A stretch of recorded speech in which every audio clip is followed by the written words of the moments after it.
Thursday na mga kapatid, isang araw na lang at pa-weekend na. And as usual, dapat good vibes pa rin.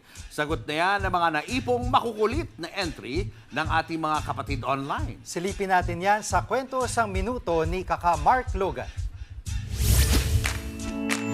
Sunod-sunod na mga kalamidad ang dumating. Tara, take off tayo para naiwan ang paa.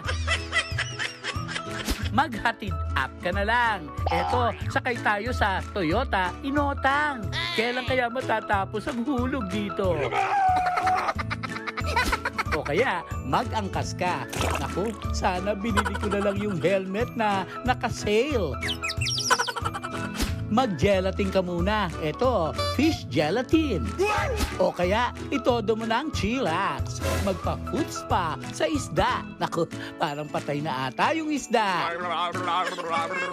Coffee break na nga lang, pero magbabawas na ako ng kape. Kalahating tasa na lang. Kaya ready na ba kayo sa bagyo? Ibalot na ng cellophane ang kotse nyo. At kung may duda ka pa rin, pati bahay nyo, ibalot mo na rin. Nga pala, sa mga babiyahe ha, madulas ang daan. Baka dumikit ang mukha nyo sa headrest pag preno. Kaya yung mga pabigat sa buhay, ayan, dumami na sila. Gawin nyo na ang papel nyo bago lumakas ang hangin.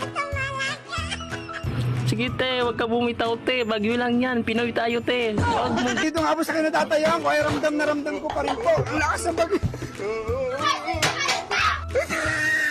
Nagbabalita mula sa Frontline, Mark Logan, News 5. Mga kapatid, Cheryl Cosim po, huwag maging huli at maging una sa lahat sa balitaan. Para sa tuloy-tuloy na talakayan sa Frontline, mag-follow at mag-subscribe sa social media pages ng News 5.